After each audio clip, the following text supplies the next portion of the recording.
Namaskar.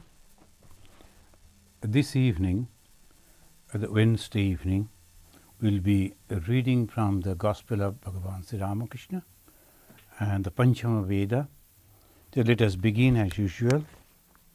Tavo kathamritam tapta jivanam kabi bhidilitam kalmashapaham shravana mangalam srimadatam bhubi grinanti e bhurida janaha. The Wednesday we read, the Bhagavan is, Sri Ramakrishna Dev is discussing about the afterlife. Someone asked about that. Though he was not giving much importance on that, he wanted to say, why don't you take care of this life? So, but even then, as they were interested, he was saying that, quoting from the Bhagavad Gita, that of course it is there. And in the Bhagavad Gita, we find that Lord Krishna is mentioning about it.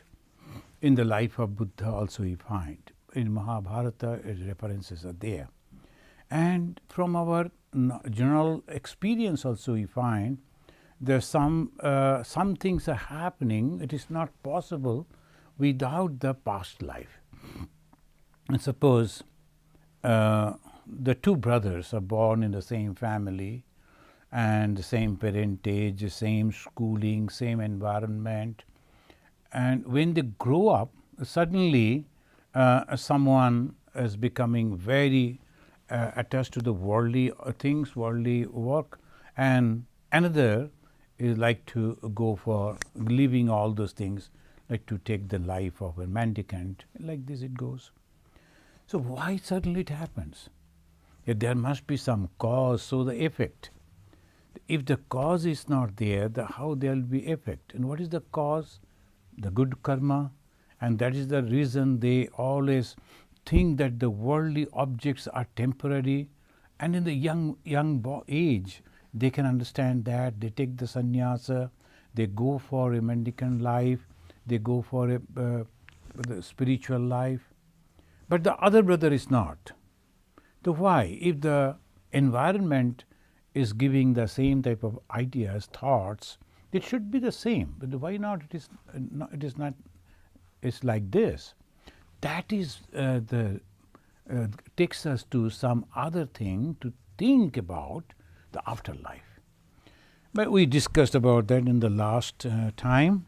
Now today, the Sri Ramakrishna is still in that Nanda Bose house, and this time they have given some food to eat. The Keshav Sen too asked me about the afterlife. I said to him also, what need have you of all these calculations? Now you know that it depends on our work. The karma phala and the karma phala, because of the karma, the result is there. Good karma, good result. Bad karma, bad result.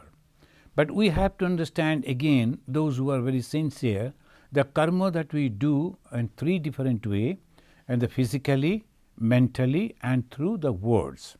Then we should be careful about that. Then when we are mentally doing some karma, if it is a good one, that means praying for others, helping others, thinking good about others, obviously the result will be good. Now when it is a good, in this life, that is not getting the effect. Why? Because in my past life, I did something wrong, and so much so that I have to complete the result of those bad karma in this life. Otherwise, it is impossible. So if I do the bad karma, bad work, and just enjoying this life and then dying, how it is possible? It is not possible. So we don't get the answer unless we accept the afterlife. That means reincarnation theory. If it is the reincarnation theory is there, then that gives the idea there must be afterlife, before life, and these things are continuing And then we start thinking, is it eternal that we will take birth, we will do something, we will suffer or we will enjoy, we will die, again we will take birth. Is it eternal? Is it possible? No, again, it is not possible. It is not possible. There must be some beginning, must be end. So, what is that end? If we know the reason of this circle, then obviously we will stop it. We won't repeat it. We won't do it. So, that is the way we have to understand, and that is the truth. And that is the reason the spiritual teachers have come to tell us that truth. It is all these things are going on and you are suffering, and try to understand that you have to stop this. But if you think that you are enjoying the suffering, they won't say anything. Continue. But time will come when people will stand out of the procession of the life after death and life after death, and they come out of the procession and think, why should I have to? And that is called mumukshu in Sanskrit. That means he is thinking to get liberation. Now goes the journey. And in the Yoga Vasishta, there's a very famous our Guru Vasishta. He has given the 7 steps. Of course, he was a jnani, and naturally his teachings are only 7 steps, also leading to the path of knowledge. Those who are following the path of knowledge, for them how they will, one by one they will go. In the yoga, those who withdraw their sense organs from the sense objects, they have 7 steps, their stages. And majority of the people nowadays, as because the yoga has become very popular, the most of the people, they know that. So that is the yoga's 7 steps. But for the jnanis, there are 7 steps. What are that? Then that is actually beginning with Shubhecha. Shubhecha means start thinking that I don't like to be in the circle of birth and death. That is called Shubha Ichcha, is a good resolution. That is God's will. God has created this suffering, God has created this enjoyment, God has created the temptation, God has created this whole world. And now God is coming as a guru, as a teacher, and through the scripture, God is teaching us that you should go beyond this, just like a unique game. Now, both are there, suffering and enjoyment. In the suffering, there are some little enjoyments are there. And if you are tempted by those little temporary enjoyments, then again you are going to the big suffering. And again they will show, oh, if you come over here, there is a enjoyment. You go over there again. So that goes on. The moment you start thinking enough is enough, I have understood it, many a times I have experienced it, and I am not going to go into it again, that is called Shubha Ichcha, Shubhecha. And the Shubhecha, when that resolution comes, what happens? It goes on Bicharana. It goes on pondering over that, why I am suffering, why people are suffering. It is only their desire, and the desire is associated with the I, the ego, and in reality there is no ego. The ego actually is just a myth, we can say. We are in the suffering because of that, but actually it is not there. I am this, I am that, they go on saying. But who is this I, this body, which is changing constantly? So what is that I, the little I, the middle I, the old I, which body then you can associate?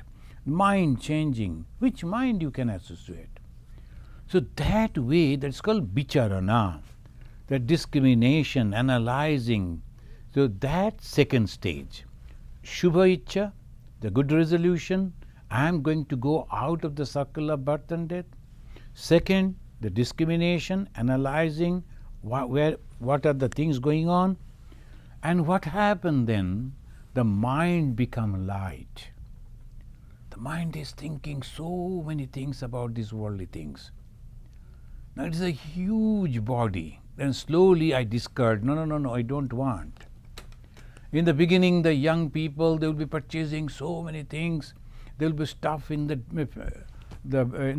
their own houses. Then when the old age comes, they think, what am I going to do all this? Then slowly they will be going on donating or discarding those things, and they become light. In the mind also, all the desires are going away. Desire for name, desire for fame, desire for physical joy, desire for this, desire for that, all. Then the mind becomes very light. I like to get liberation. Only one thought. It becomes very a nice, light body. That's called Tanu Manasa. Then Sattapatti, the purity comes. The purity comes, and that gives us unselfishness and joy, happiness. When someone is happy, I am also happy. Someone is successful, I also feel proud for that. Oh, that's good. I am not jealous. Sattapatti comes. Asam Shakti, it also comes. This Asam Shakti, over this we will discuss today, because the question is coming to Bhagavan Sri Ramakrishna, and he mentioned in the page that 821, beware of flatterers. He is visiting a very rich man, and wherever there will be powerful and rich people, always some people will be there and just basking in the reflected glory. This type of people are flatterers, all the time going on saying, oh, you are so good, you are so kind, you are correct, you are always correct. And these people are dangerous because they are so selfish. They will go always with you till you are having the power or the money to share with them, to give them. The moment they are not getting anything, immediately they will go against you without losing any moment. So these type of people, one should be careful. The Bhagavan Sri Ramakrishna, they gave him some food and he took that. You see, you should offer me something to eat. Sri Ramakrishna himself is asking. When a holy person is going to some devotee's house, they are supposed to give him some food. It is for their betterment. Because the holy man, he is always thinking good about others, so obviously he has accumulated and a good vibration in his mind, and that he can share with them. So after that, Nanda Bose ordered some sweets. Sri Ramakrishna began to eat them. Nanda and the others were watching the master and his actions. People, they don't have any idea about the holy people. So they think the holy men won't eat, won't drink, they will only survive on air, and like this and like that. It's all wrong. Because the body that a person who has, the God even when he has accepted a human body, so obviously it will go according to the law of the body. Now, they feel thirsty, they feel hungry, they feel sleepy, tired. Why not?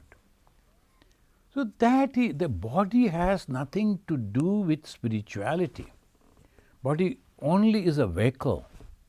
But inside that, the mind is the main thing. When we will understand, we don't know.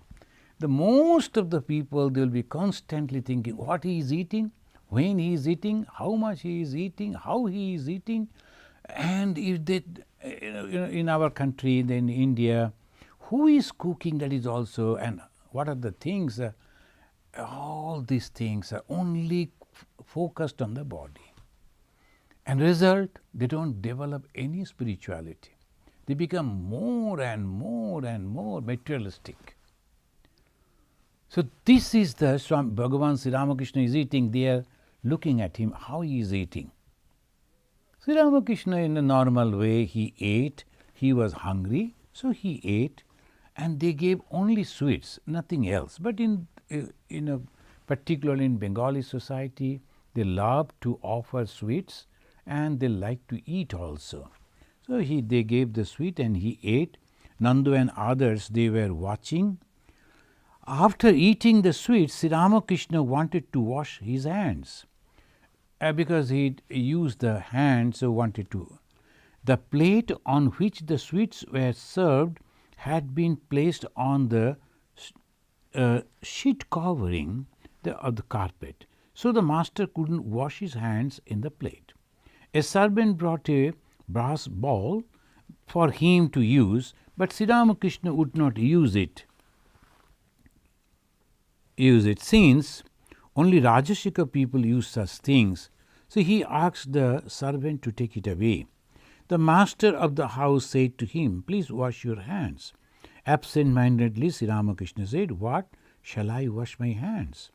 So he was thinking, constantly Sri Ramakrishna used to think about God, and in that surroundings also, he is thinking in a different way, and he used to get the vibration of the people. So naturally, we cannot say anything about that, but we can understand a holy person, a God himself, constantly thinking about the good of others. So he is observing them. So when they brought that particularly the costly bowl to wash, the Sri Ramakrishna didn't use that, because the servant also brought it. With Sri Ramakrishna didn't like that way. Sometimes he was like that. So the master walked to the south veranda. He asked him to pour water into his hands. Master Mahasaya, the recorder of this conversation, the Master Mahasaya, Sri Ramakrishna asked him to pour water in his hands. Because the ignorant people, they are not that way respectful for the holy people. So obviously, the holy people don't want to hurt them. If they like to do something the holy people is not liking, they always go away. Otherwise, accepting that one and without liking may hurt that person. So that is the reason Sri Ramakrishna didn't touch that, but he is asking his disciple Aim to pour water. Aim poured water from a jug. Master dried his hand with his cloth and returned to the room. So they didn't give even a towel to clean the hand. They were not that way attentive. So Sri Ramakrishna, what to do? In Bengali, there's in India they wear the dhotis. There is a big cloth, so he used one corner of it to clean his hand. So he returned to the room. This description Master Mahasaya is giving so that we can understand his personality. How? This is a very simple thing. But the Master Mahasaya noted it carefully and then recorded it, and then he has given in a printing form, so that after reading we can understand, can see the picture that it always happened in our lives also. And how Sri Ramakrishna was behaving in that situation. So this he is mentioning. What shall I, then afterwards he said, he came to this room and then he offered the bay leaf on a tray. But the other guest had already taken some from the same tray. The master did not accept any. Friends, this is the point to be noted, as they say always, that when we are offering to God, and obviously we should not take any part from it. It is dangerous, because that is an insult to the God. We have to offer him the first thing. that shows our respect to that person. If we have already eaten and then one part we are sharing with him, that is not that way respecting a good person, a holy person. Forget about God. Sri Ramakrishna is the God himself. He is visiting somebody's house, but they are new people, they don't know him. He is trying to teach them and developing their sattva guna, the good qualities, so they become the devotee. But when they were not giving the food, he asked, will you please give? Then when they gave, he ate, and then about the washing, he understood that they don't know, and they themselves won't come to serve him. They are sending the servant to do that. So Sri Ramakrishna took the help of his own disciple, who is a devotee, great devoted to Sri Ramakrishna, and he was thinking himself blessed so that he could serve Sri Ramakrishna. Now the taking the pan, the most of the people you know that is a betel leaf. That is a custom in India. After taking the food, and they will be taking that so that the bad the mouth, the air in the mouth, it won't be there, bad odor won't be there. So they usually take, and that helps to digest, that we have heard. I am not a doctor, I don't know.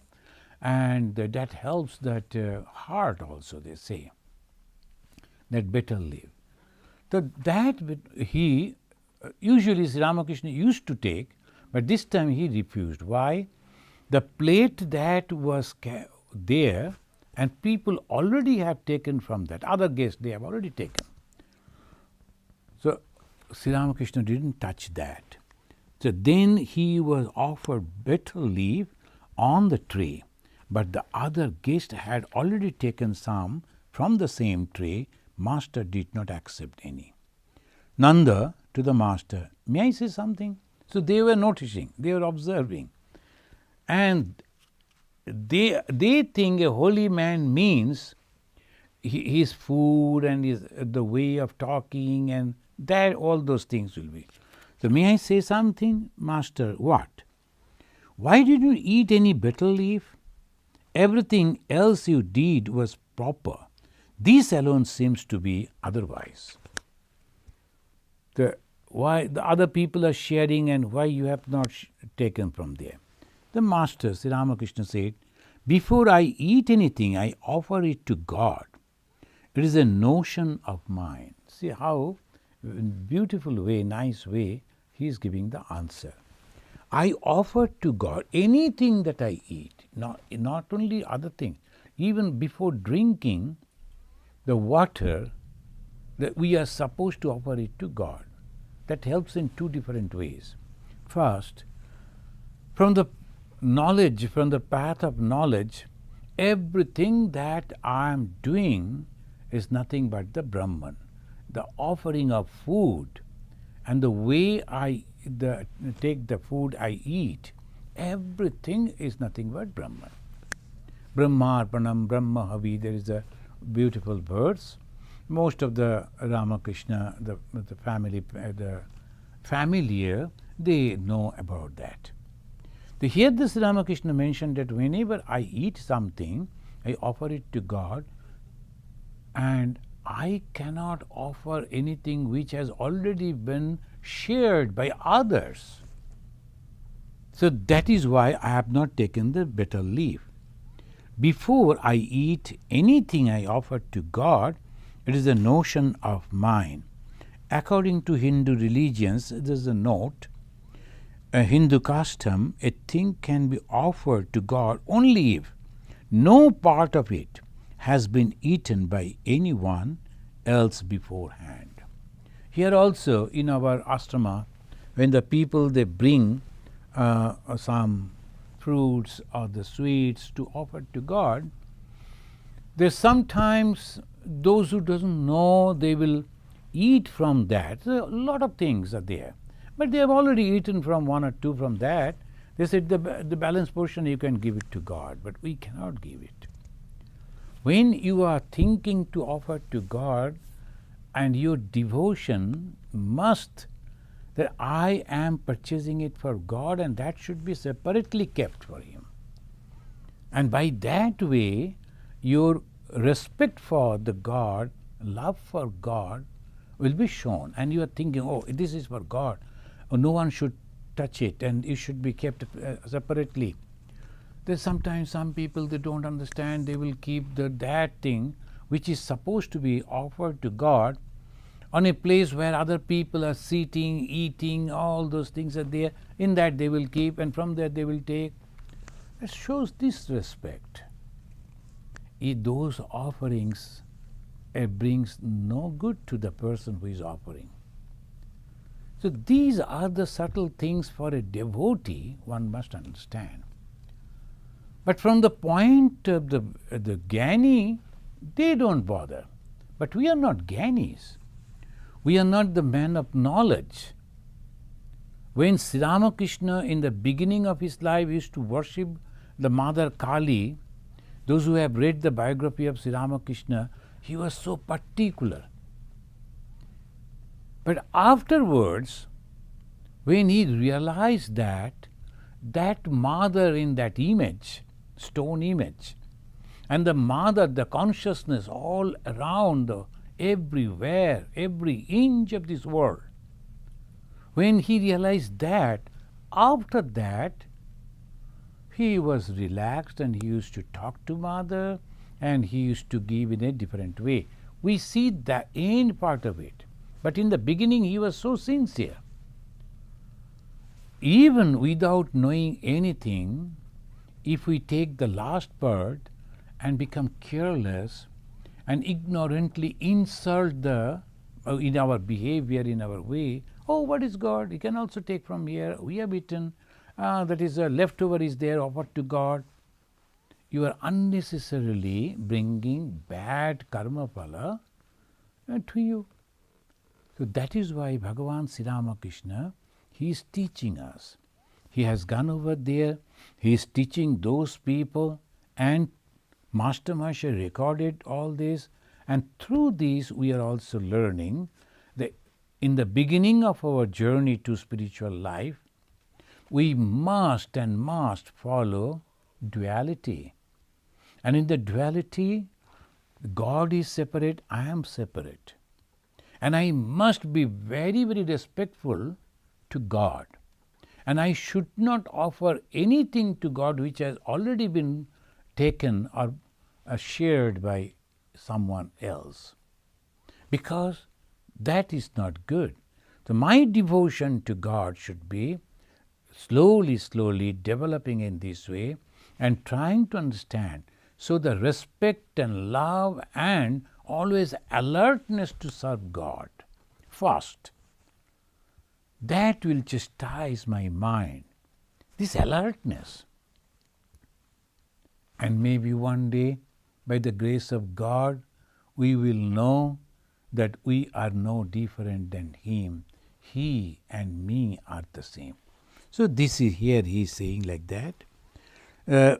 So Sri Ramakrishna behaved like that. We should be very careful. Why didn't you eat the bitter leaf? Everything else you did was proper, and this alone seems to be otherwise. As an ordinary person, just a rich man, maybe a little educated, how he is judging a holy person? He never knew about what is that spirituality, what is holiness. Just a little idea. The people should be like this, they should love everything, they should not bother like this and that. And that is why people, they love the ordinary type of gurus, but not those who are truly, genuinely pure soul. They don't understand them. So this is what he said. The Master, there is a path of jnana, and there is also the path of bhakti. According to the Jnani, everything can be eaten by applying the knowledge of Brahman. But the followers of bhakti keeps a little distance. this distinction, distinction. The distinction means God is separate, I am separate. In the beginning, that is really, really good.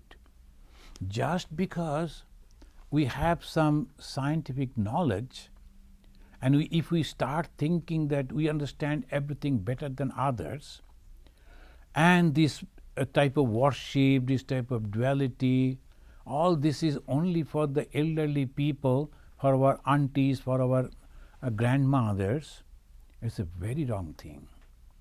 It shows the proud. That person is thinking about himself. He is so proud of himself that I have completed this education, I am a doctorate, I am a research fellow, and I understand this, which is very wrong. To practice religion, if you just try to study religion, no problem. You need not to bother about all this.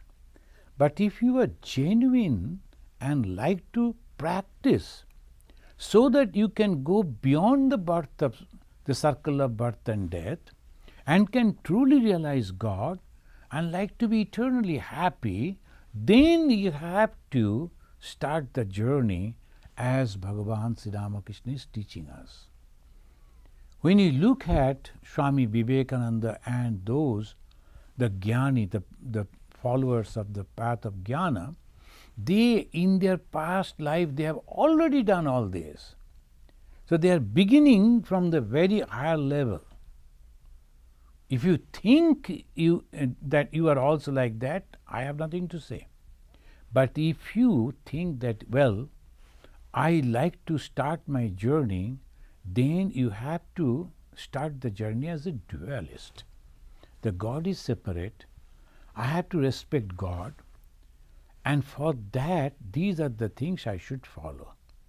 I should be humble. I should be careful. I should be always keeping in my mind that I am a disciple and always ready to serve the God and the holy people. Then only the ego, which is the barrier between God and us, will slowly go away. Otherwise not. So Sri Ramakrishna is mentioning, telling that person, taking the things from everyone and this, that. That's the path of jnana. Those who are jnani, they can do like that. But there is also a path that is called bhakti. Then Nanda is telling, but I still maintain that you did not act rightly, as because those people touched that and you have not taken. So that means you are thinking yourself separately. Then Master smiling, Sri Ramakrishna smiling. It is just a notion of mine. What you say is also right. That too is supported by the scriptures. Indirectly he is giving the reply. But I wonder, now today we are all praying to Bhagavan Sri Ramakrishna and like to have a glimpse of him in our meditation. How come when that Bhagavan Sri Ramakrishna in person, visiting, talking to them, they could not understand it? That is called Maya. That is called Maya. Even in the Bhagavad Gita also Bhagavan Sri Krishna said, the many people, they don't understand me. Yogo Maya Samabrita. Because I cover myself with the Maya. Look at it, the Nanda, he is talking with him. He is feeding him. But at the same time, he is not very much clear about the conception of God. Though he is an educated, rich, and in those days, a socially accepted person, is a well-off person. Even then, this is the mental condition. So education or money or social status has nothing to do in understanding spirituality. Spirituality is completely different thing. If you have ego, you will never ever understand. If you are humble, it will be so easy for you to understand. So duality gives us that opportunity to become humble. We go and bow down, and he will be lying straight on the stomach to show the humbleness before the God. And then always with folded hands, praying to God. And slowly, slowly ego will go away. If he goes keeping both the hands at his back and then just looking like a tourist and thinking I am a Gyani, I don't bother about God, it is not possible, because we should remember the Bhagavan Sri Ramakrishna said there are two signs of knowledge. Those who are traveling in the path of knowledge, they must understand this. Two signs are there. First, absence of pride, and second, a very peaceful nature. They are very argumentative, very egoistic. No, they are not the followers of path of knowledge. They may think, but that's a mistake. So why the gospel of Sri Ramakrishna is Panchama Veda? Because in every page, almost in every paragraph, we learn so nicely. So here, judging ourselves, the standpoint, this is the devotee's view that we should accept and we should respect in this way. There is the path of the jnana and there is also path of bhakti and Sri Ramakrishna. But I still maintain the Master said, it is just a notion of mine. Sri Ramakrishna was warning Nanda of flatterers. Even after this, Bhagavan Sri Ramakrishna is not unhappy with Nanda. Why? He is trying to understand. He was not knowing, so naturally Bhagavan Sri Ramakrishna, with great patience, he is talking to him, and slowly, because so much of ego, it will melt, it will go away, then suddenly the light will be there. The Sri Ramakrishna is talking in that way. And this man, being a rich man, naturally flatterers are there, the sycophants, they will be always there. And then they make that person more egoistic by their useless, false flattery. Beware of flatterers. They are after their own selfish purpose. Then he turned to Prasanna's father. This is the man we have already noted. He was going on talking over there, asking questions and all that.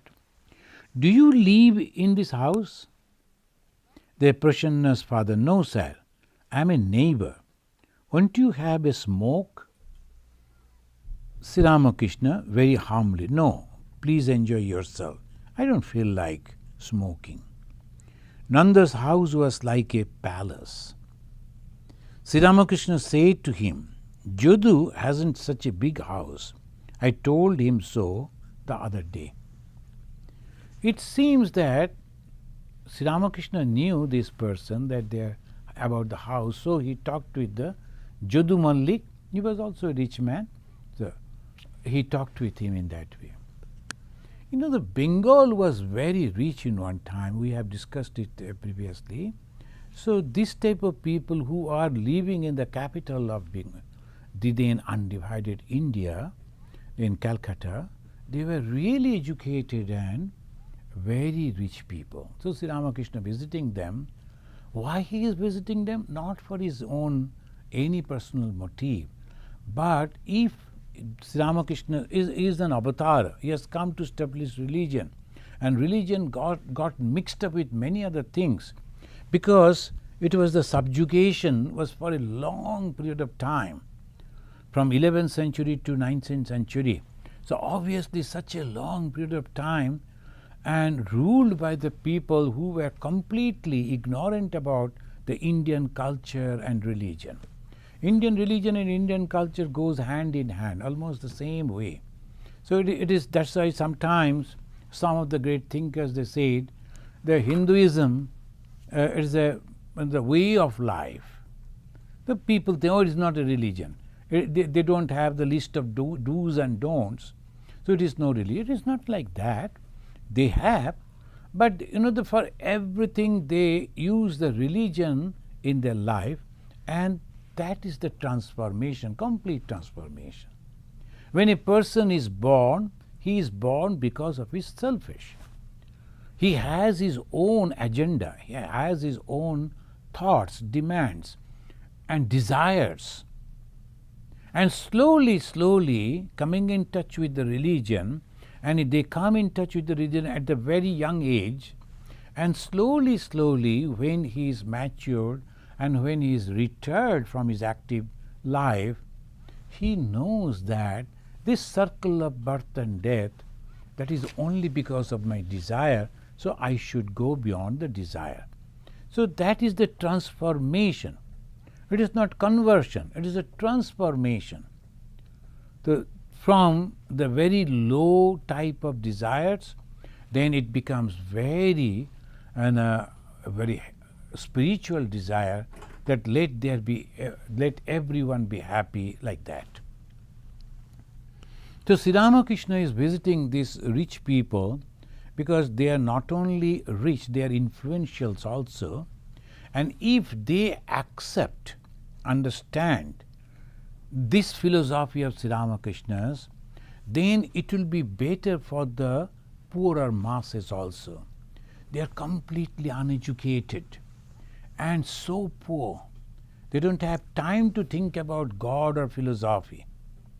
That is why in the beginning, Ramakrishna Mission started serving the poor, the downtrodden, the illiterate, and still now it is going on after 130 years, the same thing, because it is necessary. In the third world, it is necessary for the organizations like ours to go forward to spread education, healthcare, and in a different way, the economical growth. And that is what we are doing. But at the same time, we are not that way government workers. We are completely different. Philosophy is completely different. We are serving the living beings, living gods. That is the philosophy of Ramakrishna, and Vivekananda established that. Here we find that when he is coming, he is talking with the Jodu Mallik, who was also a rich person. So he is telling, your house is bigger, not Jodu's. And he talked to Jodu. That means he knew these two people before. And Nanda is telling, he has built a new house at Jorashako. Jorashako is the place famous for the Tagore's family, Rabindranath Tagore's family. They are also in the sense of one locality in Calcutta.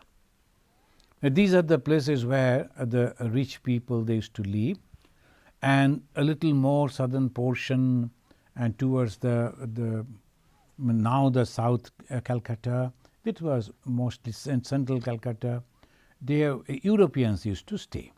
These people, educated and rich people, they used to stay in this part of Calcutta. Ramakrishna was encouraging Nanda.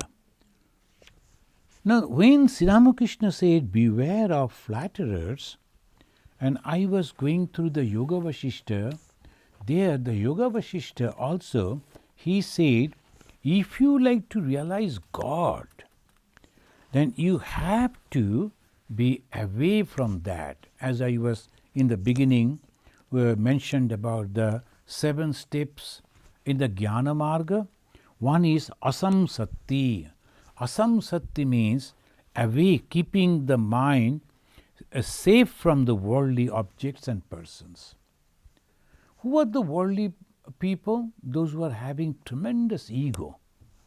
They cannot forget anything. Little just you say something, immediately they will be flared up. Okay, I won't come again. I won't talk to these people. You have done 99 good to him. Maybe one by mistake, one is wrong, they will never remember the 99 good work that you have done with him. Only remember that one. This is called worldly people. And here it says, if you like to follow the path of jnana, the fifth step is you have to take your mind away from these worldly minded people. The worldly minded people doesn't mean the householders, those who are married and they are working, earning money and living a householder's life. They are not worldly. Worldly people means this very, very egoistic, and they cannot think of anything than themselves. So selfish type. Anything good only for them or their relatives, or maximum those who are supporting them. Otherwise they cannot think of anything. So here the Guru Vasishtha said that you should be away from that. The flatterers are also worldly minded people. So one should be very careful about these flatterers. In Mahabharata, Narada advised Shukadeva. We know that those who are students of Vedanta, Sri Shukadeva is a great teacher, because right from his birth he was pure. He was not having any body consciousness. Those who are not having any body consciousness, obviously, like the small little children, they are not having body consciousness. They are so happy, but they don't bother about the dresses or the place or the people or the manner, nothing like that. Everywhere they are happy. The moment they will go somewhere, they'll start playing and all that. That is ignorantly happy. But those who are Gyanis, though the body grows up, but they are like the child. Like Bhagavan Sri Ramakrishna's behavior, we have noticed, just like the child. They don't bother about anything, whose house is this, whether you'll like it or not, and nothing like that. They will be very free over there. Because the ego is almost not there, completely free from ego. Our Shukadeva was like that. The Narada is a great teacher. He is giving the advice to him. He is telling, Adarshanam, Samsparsham, Tatha Sambhashanam Sada. You should not even have the eye contact with those people who are selfish. Forget about the company. Don't look at them. Don't see them. Because their gesture, posture, behavior, all will pollute your mind. That is called the bad food. We think the food means only eating. No. Food also getting some impressions through eye by looking. That's why Narada, he is asking this Shukadeva not to look at this type of bad people, selfish minded people, or samsparsha. Don't touch them. Don't go close to them. Tatha sambhasanam, and don't talk to them. So when you are talking with them, you are getting contact with, obviously the way they talk, the words they use, and slowly that will pollute your mind. So it is better to avoid them. That agitates the mind. Sometimes some people, the way they will come and talk, gesture, posture, and they think they know everything. They're a little bit successful people in the world and little powerful in the society. So they will ignore you and they will talk in such a way, the very insulting time. And what will happen? You cannot insult them, but just because you are close to them, looking at them, hearing them, talking to them, inside unnecessarily you are agitating your mind, which should be calm so that you can meditate on God. Yasya bhutaihi saha mune. The yasya bhutaihi, this type of people you should avoid. If you can do that, then you are a muni. Muni means mananshila. you are really a good thinker. What is thinking? Thinking about God, thinking about positive thing. So that is the Muni. Sa sriyo bindate param. So that he or she bindate param, achieve the highest spiritual knowledge. But all are not Shukadeva. For them what? Then he says, Sangha sarvatmana tajya. Well, this type of bad company, that selfish people's company, is better to avoid. Sachet taktum nashakyate. Suppose you cannot do that, because you are working in somewhere, some people are like that. You cannot simply resign from the job and go away. You have some other responsibilities, so you have to be there. You are forced to be there in the company of that type of worldly minded people. Then what you should do? Sadbhi sahab prokur bita. Then better, if you have to have the company, better go to the holy company. All person cannot live alone, So if you are living alone, the peculiarity comes. Most of the people you will see, those who are living alone and not practicing religion properly, they become very peculiar in their habits, in their behavior, in their thinking. They think they are very happy. They think they are religious people, but actually not. So that is why it always we have to understand, a religious person means very organized person. And he is always having two qualities. He is always satisfied, and at the same time he has a great love for others also. A satisfied means he is not having the ego. So whoever is successful, he is happy, she is happy. And if you have the ego, why he is happy? So I am not getting that. Again, unnecessarily your mind will be turbulent. So we have to understand the yardstick of a successful, spiritually successful person is completely free from jealousy. Once Swami Vivekananda, when someone was telling, who asked?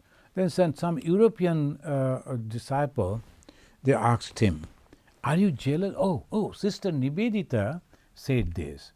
Then Sister Nivedita going to someone, and Swamiji said, you should not go to them. The Guru, they understood this, if Sister Nivedita is going too much to them, then she will be influenced and all that.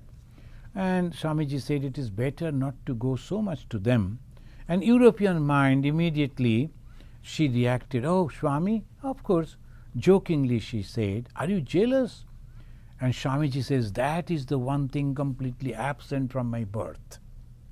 That is the one thing, that means selfishness, completely absent from my birth. It is not there in my character, in my nature. So that is the unselfishness. That is the highest of spiritual. The people don't understand all this. They see only externally. The long hair, big beard, and these decoration, that. They understand in that way only. That is natural, they don't know. But yardstick is unselfishness. If that person is unselfish, whether he is wearing this dress or that dress, it doesn't matter. Eating this or that doesn't matter. Unselfishness is God. So once you become unselfish, you are God yourself. That is what Swami Vivekananda said. And he said, well, if you cannot avoid the company, cannot live alone, better have the company of holy people. Why? Then they are giving a very good statement. Satam sango hi bheshajam. Satam, that means the holy people, sango, the company, is like the medicine that will cure your mind, purify your mind. Satam sango hi bheshajam. Bheshaja means medicine. This medicine will purify your mind completely. What that medicine? Holy company. What is that holy company? They always talk about love, talk about understanding. talk about prayer. No selfishness at all, no egoistic way at all. That is called satsanga. So why we should know this? Because this is, the whole world is nothing but a market. And everyone is coming out with their own market dishes, and then they are advertising, they like to sell it. But if you don't understand what is the yardstick, then how it will be possible for you to accept those? So this is the way Bhagavan Sri Ramakrishna is teaching us. Better to be free from any company, but if you are not capable, then holy company is good. Holy company acts as medicine to purify the mind. The purification of mind is very, very important. So what is the food? Food is what we see. Food is what we hear. Food is what we smell. Food is what we touch. So food also what we are eating to maintain the body. Other four to purify the mind. And the last one mainly only to maintain the body. Of course a little bit of effect is there, but that is not that important. Wrongly we are giving importance to that one, forgetting other four. And that is the reason there is no sign of spirituality. In the name of spirituality, in the name of religion, we are making great mistakes. And that is the reason we need the holy company. And what is the holy company? The gospel of Sri Ramakrishna. That is why again and again, it is not that I am a follower of Ramakrishna and I am always propagating. No, not like that. Anyone with an open mind, anyone who is a genuine mind, wants to learn about spirituality and to develop spirituality. This is the greatest help in this book. And we can understand how simple way he is mentioning. He is mentioning to those people who are high in the society, rich in the society. So obviously sycophants will come, whether they like it or not, always it is there. And these sycophants are dangerous because they are selfish people. And the selfish people, if you are always live in the company of the selfish people, their behavior, their talk and all those will influence your mind. Unknowingly you will be influenced by these people and you yourself will also become selfish. And ultimately what? You are going to suffer. How you will suffer? Maybe in this life, maybe in next life, whether we believe it or not, the action and its reaction is always there. So one must be very, very careful. So Sri Ramakrishna is mentioning, beware of flatterers. Thereafter, they are after their own selfish purpose.